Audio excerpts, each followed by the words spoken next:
And good evening, all. This is William Carey with Watch Talk. How are you folks doing this evening? Okay, to get into this one, tonight's show is going to be about fair market value of watches, especially the resale value of your watches. So, let's talk about this for a second. What does that mean? Well, that means a fair asking price for your used watch. What's a used watch? Anything you've walked out of the store with is a used watch. That being said, a lot of times you get people saying, well, it's brand new in the box, and, oh, I just bought it, blah, blah, blah. I've only worn it once. Doesn't matter. It's like a car. The moment you bought it, it's depreciated in value. Now, there's an exception to that rule, especially when it comes to the Grail end watches, but not most of them.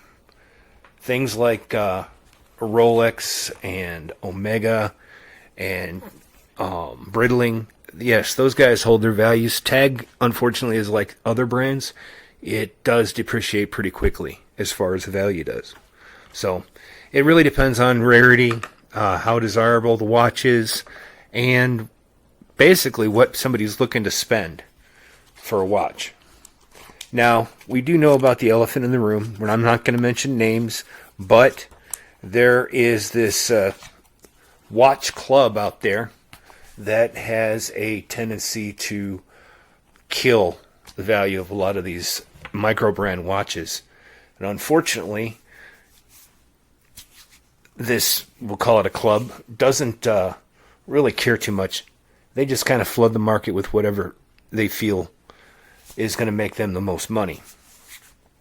So, what are the factors that factor in when we go and we look at reselling our watches? Obviously, the rarity. How rare is the watch? How many are available? And the varieties of that watch. Second, obviously, condition. Condition is definitely a big part of it. When you're looking at the condition of a watch, does it have somebody's schmutz all over it? Does it have scratches or dings and dents and just the regular wear patterns you see on a regular everyday worn watch? Or is it something that somebody kept really good care of, made sure they oiled and treated the bracelet or the band,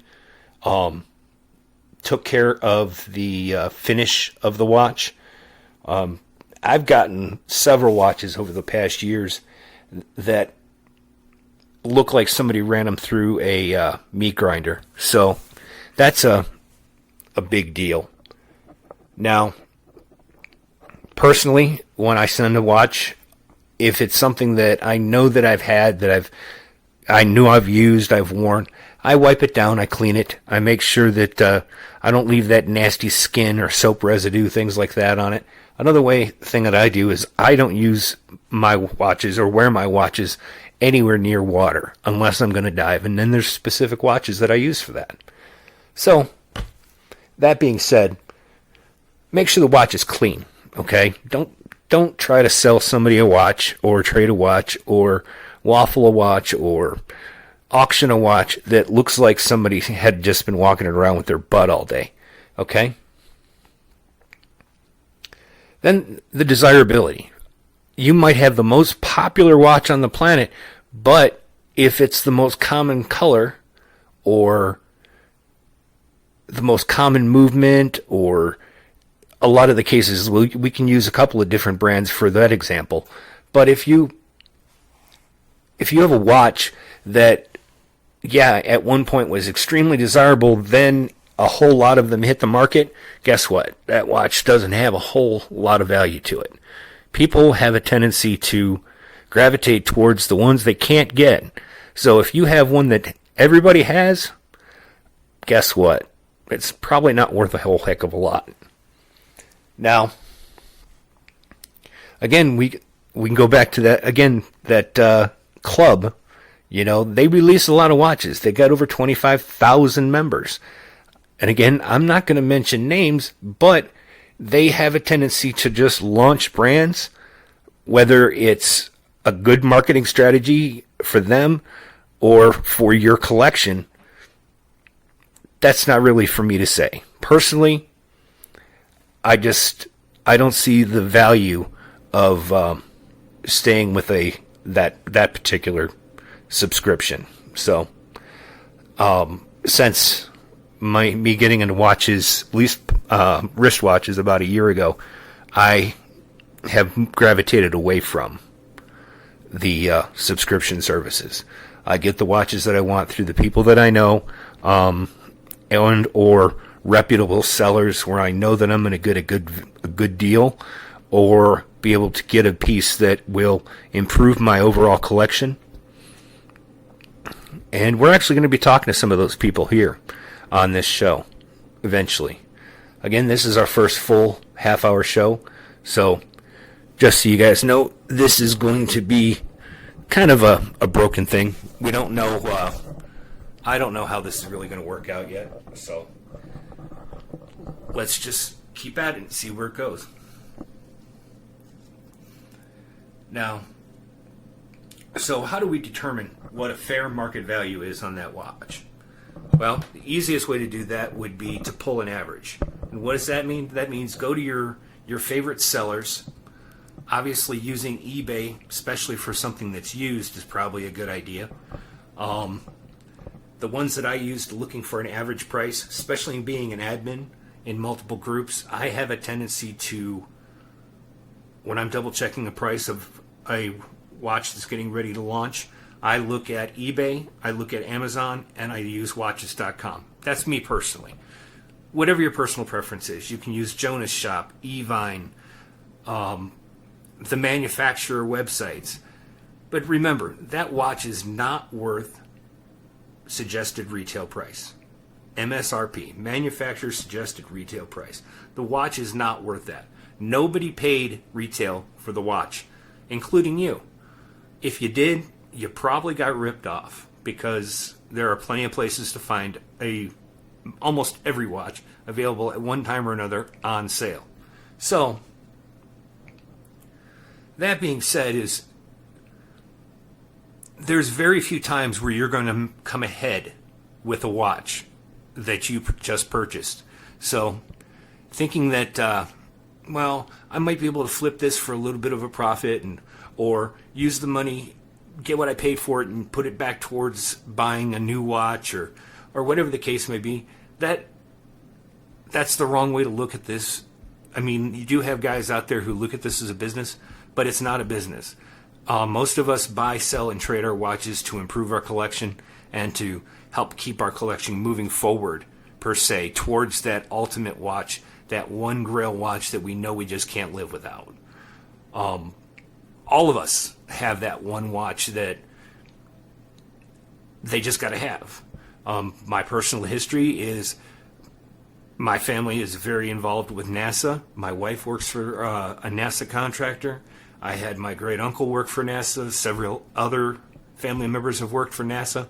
So the Omega Moon watches and the Omega Moon to Mars watch, those are a big deal for me. Eventually I will own a real one, but right now I own a replica of it. I'm not going to go into details on replicas. That's not what the show's about tonight. So, but anyhow, I know that I personally just cannot afford $5,000 to $7,000 for a watch that I know will be used when I get it. So, just can't do it. So, now, get back to fair market value. You take those three sites that you decide you're going to use to get your market value, or what the price is that the watch is going for at that moment in time, including any kind of sales and gimmicks and discount codes and things like that, because there's a lot of brands out there who they don't advertise their sale, but they're always on sale. And we know a brand like that. Again, I'm not here to mention brands and knock people's selling tactics and things like that. That's not what this show's about. So, we take those three prices, we add them together, and we divide them by 3 and get our average cost. What the watch is going to average cost me if I bought it from those 3 different sites across the board.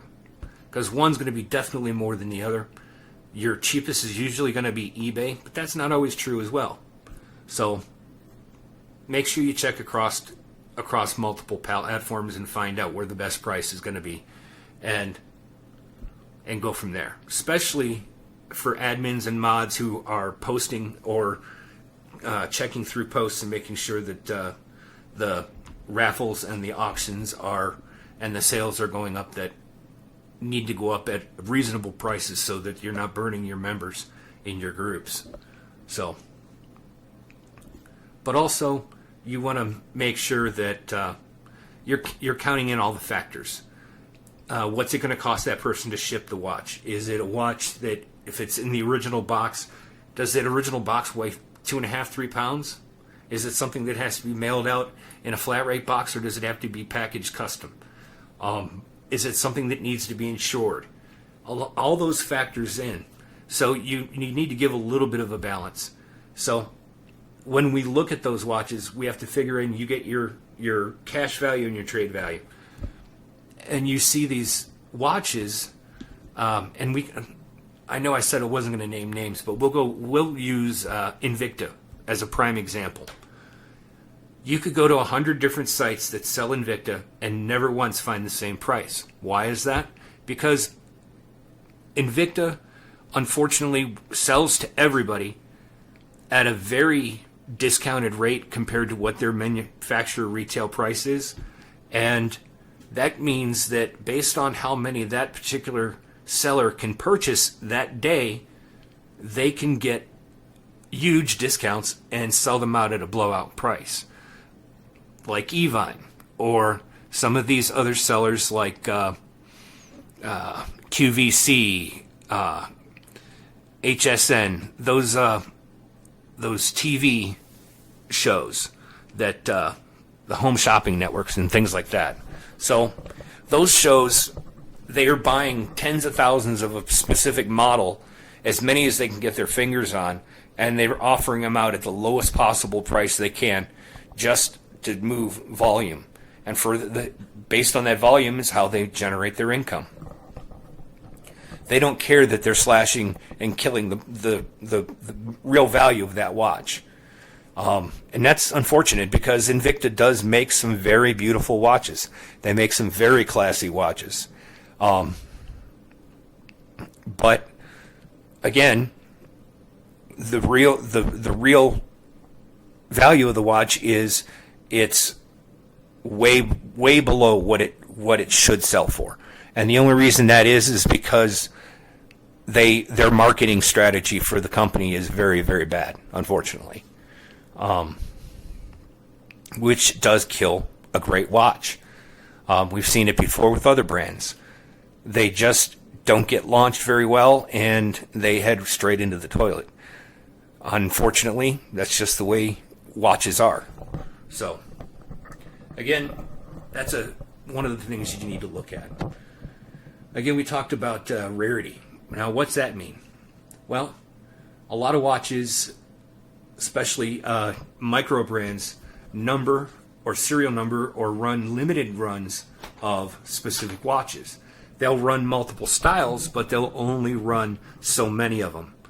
It's like one of my pride and joy pieces is a blacklist S2 number 1 out of 75. Now, retail price on that watch when you bought it, when it sold out, was $850. Now, as you can see through some of the watch groups on Facebook and other places, that watch does not sell for that price. No matter what I'll do, I'll never be able to get what the real value of that watch is. The fact that it's number 1 out of 75 makes a big deal. There is no other one. It's it. That's it. It's number 1.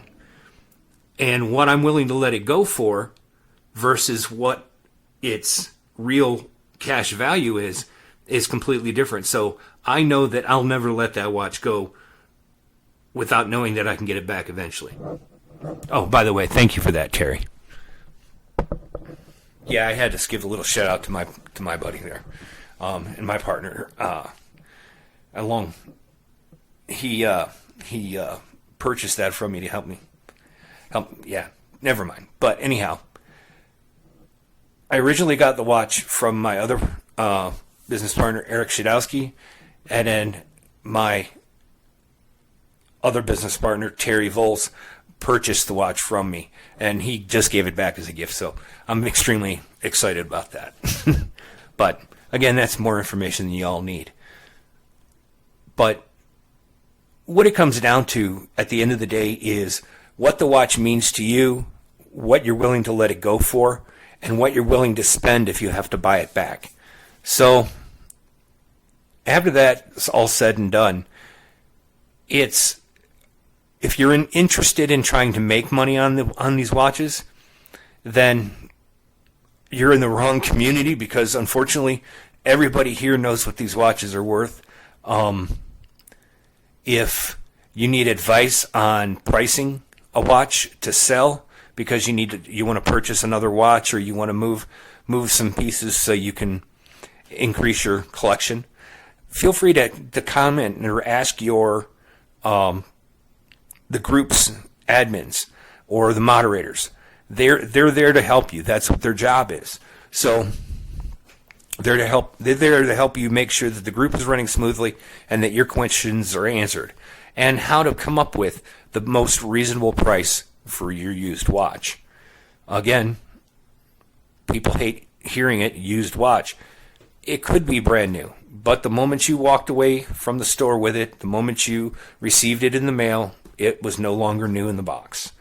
That's just unfortunate. It's like buying a brand new car. But again, you got to remember, this is all just one man's opinion. Again, we all know the old adage about opinions. What I say really doesn't matter that much, but it's just a bit of information. It's how I proceed forward with my collection. And again, that's again, it's all a personal choice. I don't personally care what the big values are of some of my watches. I know that I have several pieces that are worth quite a bit.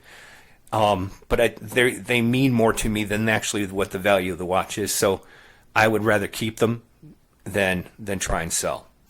So with that, I want to say thank you guys. And I want to tell you all, I'm very proud and honored to be able to do this show.